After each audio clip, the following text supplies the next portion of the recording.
Importer une image et le mettre en tant que modèle pour pouvoir s'en servir, parce que ça va être intéressant de créer par exemple un logo, un dessin, et puis après de l'embellir grâce à Illustrator. Alors, pour ce faire, on va aller dans Fichier, Importer. Donc je vais rester que dans le côté minimaliste, parce que pour moi ça me fait gagner du temps au niveau de présentation d'outils.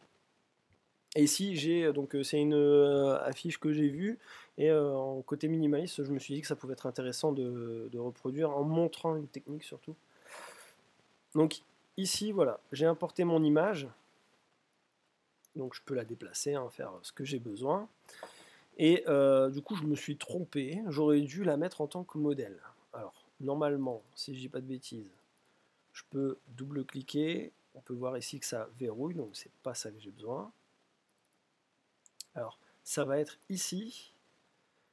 Je vais faire je me retrouve plus. Les choses changent. Donc du coup, je vais repartir de zéro. le fail de début. Je sais plus par où on passe pour le mettre en tant que modèle directement. Donc, fichier, importer mon image, et je l'importe en tant que modèle. Voilà. J'aurais dû faire ça dès le début. Alors, ici, on peut voir qu'il est verrouillé, mon modèle. Je ne peux pas le bouger. Alors, c'est pas grave en tant que tel, parce que quand on est sur Illustrator, au final, on peut dépasser de la zone de travail. Ça, il n'y a rien de grave. Mais ici, on voit qu'il y a un petit carré. Et surtout, on ne va pas être embêté, parce que si on doit agrandir ou pas, on n'aura pas de gêne vu qu'on est sur Illustrator. Je peux le déverrouiller, et je peux le bouger pour le mettre à ma guise où j'ai envie. Donc, je vais le laisser verrouiller. Et en fait, par défaut, on pourrait travailler comme ça. Donc, en général, on a une couleur et puis un contour qui est attribué. Là, on va utiliser la plume. Je disais, on va utiliser la plume. Bon, n'hésitez pas à faire un nouveau calque pour pouvoir travailler, parce que sinon, il va vous se mettre sur celui qui est en modèle. Donc, ici, on utiliserait la plume et puis on viendrait faire comme ça notre découpage, mais on va vite se retrouver à ne plus pouvoir lire parce que ça vient se couper dans tous les sens. Donc ça, c'est pas cool. Par contre, donc je vais juste faire ça comme ça, je vais enlever le contour. On pourrait très bien travailler sans contour et sans couleur. Bon, jamais fait, donc je vais voir un petit peu ce que ça donne. Voilà. Nous on a le tracé, donc c'est plutôt cool. Et si on ferme, et que admettons on va sur le côté, on ne le voit plus. Donc ça c'est un peu gênant. Donc je vais faire ça, je vais enlever. Je vais vous montrer une technique que moi j'affectionne, que j'apprécie particulièrement. Je vais mettre en blanc parce que ça va être mon résultat final. Donc si je me mets en blanc et que je viens ici, que je viens zoomer et que je commence à faire donc mon dessin, que je viens tout bêtement reproduire, donc détourer, comme on appelle ça dans le métier, que je viens détourer un petit peu, et que bon là ça commence à me gonfler parce que ça part de chaque côté forcément, lui il traduit comme il peut. Alors soyez pas comme moi, là je fais plein de points d'ancrage, c'est normal, c'est pour essayer d'aller un peu plus vite. Vous, il faut vraiment que ça fasse le plus propre possible, donc normalement dites-vous qu'un point d'ancrage c'est par changement de variation. Voilà, donc hop, je vais faire ici. Alors c'est pareil, si jamais on va le voir avec ce côté-là, je vais faire ça comme ça, hop. Ici je viens donner un angle. Si jamais je voudrais repartir mon angle à 0, parce que je l'aurais trop donné, et sachant que si je fais là, ça risque de pas être bon, admettons, je peux venir ici, en appuyant sur Alt, voilà, j'ai un point, et en appuyant sur Alt, j'ai ma petite flèche qui dit je veux changer le point d'ancrage qui est là. Comme ça, s'il n'était pas bon, je peux revenir en arrière. Dites-vous que le trait que vous allez faire, il va correspondre en fonction du point d'ancrage. Il va suivre une tangente. Voyez. Donc si je viens le remettre comme ça, voyez, ça va un peu plus empiéter. Et si je viens au contraire l'agrandir à fond, vous voyez que ça suit une tangente. Voilà, donc ça c'est important. Donc là je vais le laisser comme ça à peu près. De toute façon, moi c'est pour truc. Et là voilà, je vois plus rien et j'aimerais pouvoir continuer.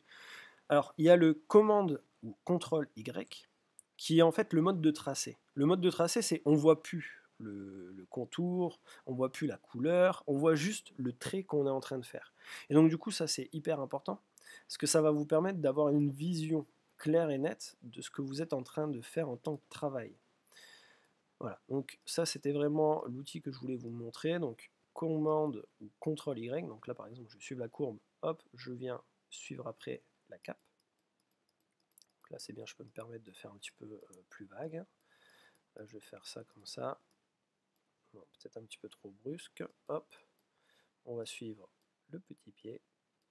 Alors pareil, si jamais vous faites une erreur, que vous avez fait un point d'ancrage au mauvais endroit, mais que vous savez qu'il est bon, par exemple ici, on peut très bien appuyer sur commande, et là on a la flèche blanche, et il va pouvoir bouger le dernier point d'ancrage qu'on vient de placer.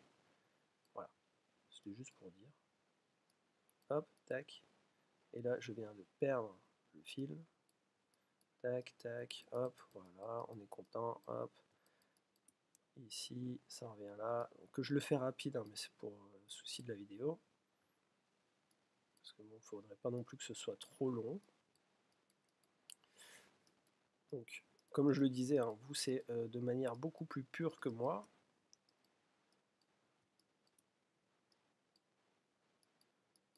Hop, là, il a des épaules un peu trop carrées, le garçon. Ok, ok, ok, ok, ok, ok, ok, ok, ok. Voilà, j'ai fini mon détourage. Maintenant, si je viens faire commande Y à nouveau, j'ai mon personnage. Donc là, je suis content du résultat, on comprend la silhouette, donc ça c'est plutôt bien. Maintenant, ce que je vais faire, c'est que je vais enlever mon modèle.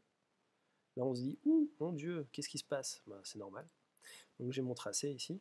Ce que je vais faire, c'est que je vais mettre le calque juste en dessous. Donc, il me l'a mis dedans, c'est pas ça que je veux, moi. Voilà. Donc ici, on va appeler ça le calque de fond, il suffit de double-cliquer. Dans mon calque de fond, je vais faire un petit carré, comme on a pu faire tout à l'heure. Hop, voilà. Je vais mettre une couleur bleu ciel. Bleu ciel, j'ai dit. Bon, on va dire ça. Faut pas faire gaffe, hein. Je suis pas daltonien, mais c'est tout comme.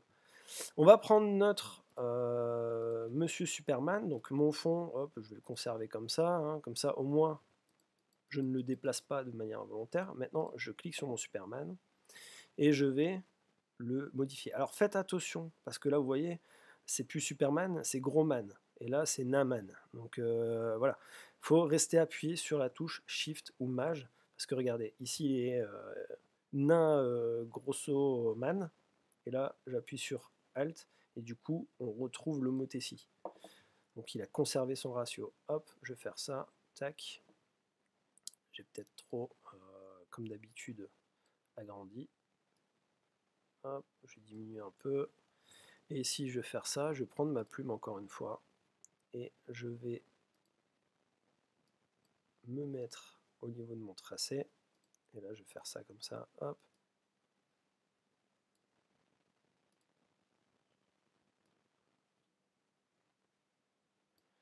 Hop. Et hop. Maintenant, je lui attribue la couleur blanche.